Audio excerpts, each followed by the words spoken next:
Hello out there. It's me, Jessica Snow, and today I want to try something new. And if this new thing kind of has flow, then we'll make it a regular thing.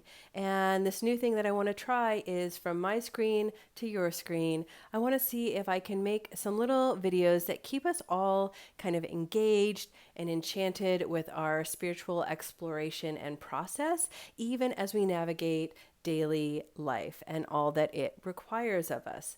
So, what is happening now within the collective is that we are in a dark moon phase. The moon is waning. Actually, just appears to be waning because the reflected sunlight is getting smaller. The moon itself, of course, stays the same mass. But to us on Earth, the moon is waning, leading to a dark moon when we will see no moon in the sky at all. And then this weekend, we're going to have a Virgo new moon. So the question I want to sort of explore today is what do we do when it's a dark moon leading up to a Virgo, specifically new moon? My suggestions are luxurious and also free, available to all of us. The first thing that is suggested when we are in a dark moon leading up to a new moon in Virgo is to get the lay of the land and sort of throw our hands up and be like, okay, this is how it is. Just for a moment, just let yourself enjoy the feeling of release, of giving up, of surrendering. This doesn't mean you're going to give up and surrender for the rest of your life, because of course we have that new moon coming, which is when we're going to get back into action. But this first part here, as the moon is waning and we're headed towards the dark phase of the moon, what we want to do is sort of be like, okay, let me become, non-resistant enough to at least see what's going on, see what the landscape looks like with reality, with sort of our greatest levels of clarity. Okay, so this is how it is. Not getting into a mode of sort of beating ourselves up about it or deciding if it's good or bad or this or that, but just instead just being like, okay, I give up. This is how it is. So that's step one. Everybody can do that. Check out how it is and sort of throw up your hands for a second, flop down on your bed, whatever you want to do, and just be like, okay, this is how it is. This is how it is. However it is. I kind of give up. The second thing we want to do is rest. And this is a special kind of rest that we can access this week. Over the years, I've definitely talked about different ways we can look at the lunar cycle. If we're looking at the lunar cycle through the metaphor of seasons, right? This is like deep, dark winter. The nights are long, the days are short. If we're looking at the lunar cycle via the metaphor of like a clock of a 24-hour day, we are in the between like 3 a.m. and 6 a.m. That's the dark moon time via that metaphor of a 24-hour day. So you can tell by both of those, deep dark winter or really the deepest, darkest part of the night before dawn. That's where we are. So that's why we want to look around and be like, okay, taking note of all these things. Okay, I sort of give up for a second. Now I'm going to rest. And the resting is like a sacred kind of resting, an important kind of resting. It doesn't just mean sleeping, although it can include sleeping, napping, laying down. But really what we're looking for is, sort of enchanting or romancing rest in general. So not just normalizing resting, but like actually figuring out how you can invite and attract rest, ease, peacefulness, into your daily life experience over the next few days.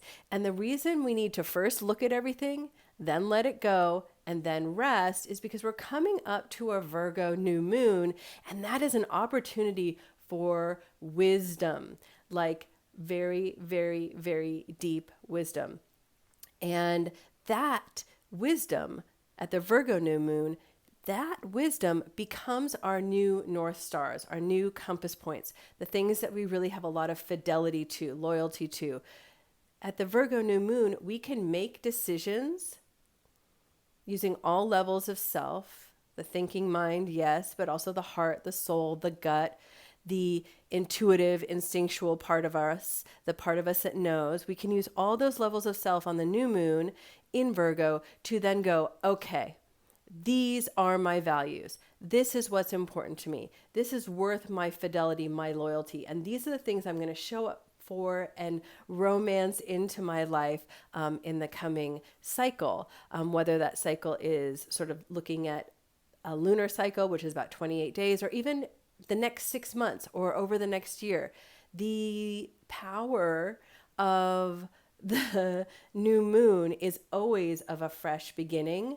And this one particularly, I think if we are able to like get the lay of the land, then let it go, surrender, then get some rest, then the wisdom that we're going to cull at the new moon is going to be super, super powerful. So a big part of being able to cull that wisdom is knowing how to focus with clarity. So I want to just finish up this little quick video with just a simple short exercise, a little bit of practice of how we can direct our focus and attention. And this part of what I'm sharing today is really more for use at the new moon, but we can play with it now. And it's really simple. You can have your eyes open or closed. Just to begin, make yourself like 3% more comfortable than you already are. So for me, I habitually cross my legs right over left. So I'm putting both my feet on the floor. That's my way, sort of grounding into my body, making myself just a tiny bit more comfortable. And then for the first few cycles of breath, and remembering that we're just practicing moving our awareness around. For the first few cycles of breath, pay attention to anything that is a surface event, a surface stimulus. So for me right now, there's the quality of light in the room. I can pay attention to that. I can, of course, pay attention to any object in the room. Maybe also a surface event might include like the feeling of air on your skin, or the feeling of the breathing that's happening, or any sounds you can hear. Maybe you're paying attention to actually how your clothes feel on your skin, or how your body feels as it rests here. So a few more cycles of breath, just tuning into anything that is a surface event.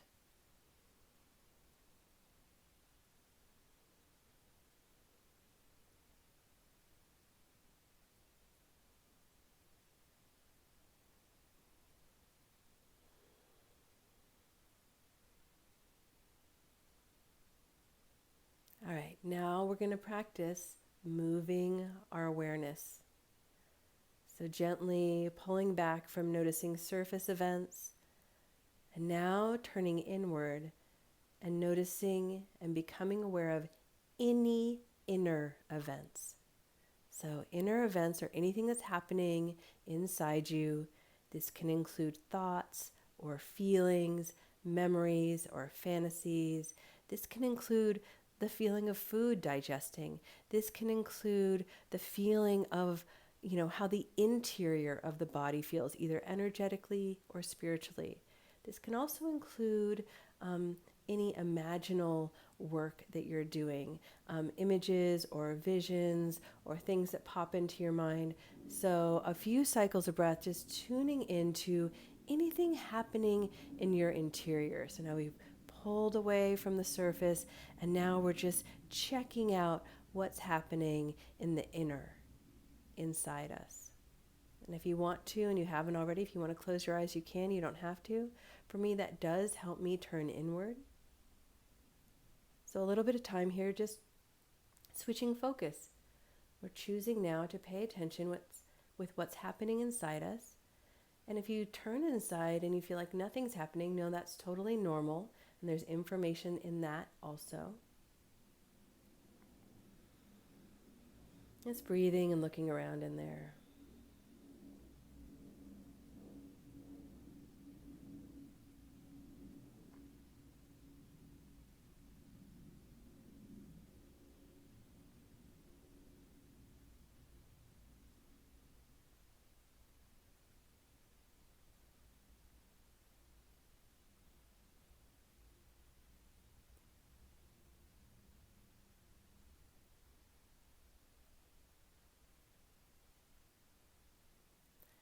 right, now we're going to practice switching our awareness one more time. So now the invitation is to turn your awareness towards the infinite oneness that binds all things. We had our focus on the surface, and then we went inner, and now we are turning our attention, we're turning our awareness, we're turning our consciousness towards the energy that runs the whole show behind the scenes. So for some people, this feels like tapping into the invisible cosmic web of life as we know it, the sort of energetic underpinnings of life. For some people, this feels like tuning into nature. For some people, tuning into a particular deity. And for some people, it feels a little more scientific, a little bit more quantum. They're tuning in to the quantum field in which everything that we know exists. So whatever feels right for you, all you're doing is gently turning your focus, turning your awareness towards the oneness that underlies all things.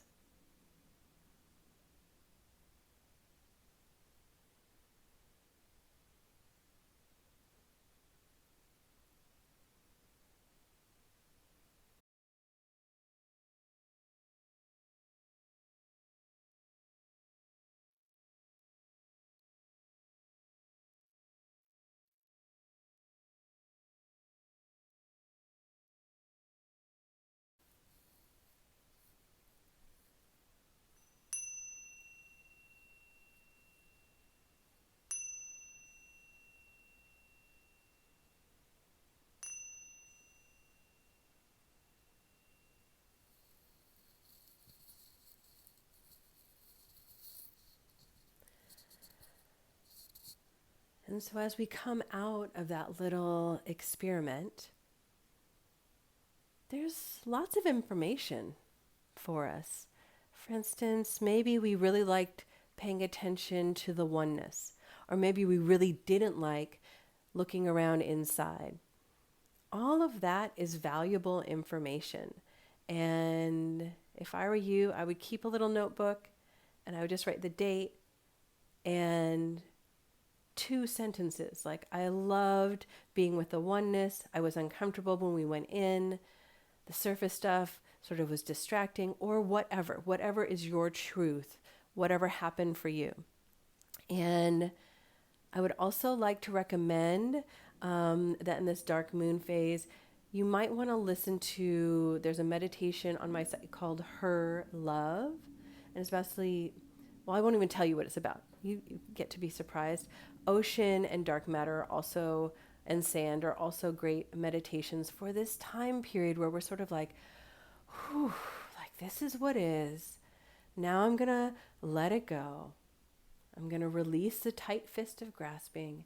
I'm going to rest, and I'm going to basically create this very fertile place to create from once the new moon happens. And I will also say this is very countercultural. This is not what the dominant culture that we all live in would suggest you do.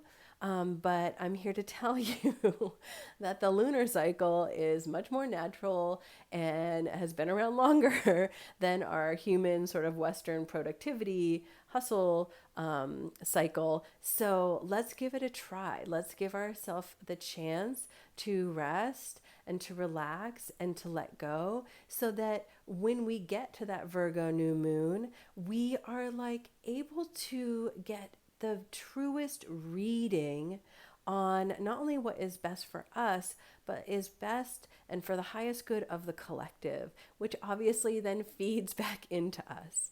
So I hope this was helpful. Please leave a comment down below and let me know what you thought. And I'll be back next week. I'll do at least one more of these, and I hope it's helpful. Feel free to share. Okay, from my screen to yours, much love, and I'll see you around.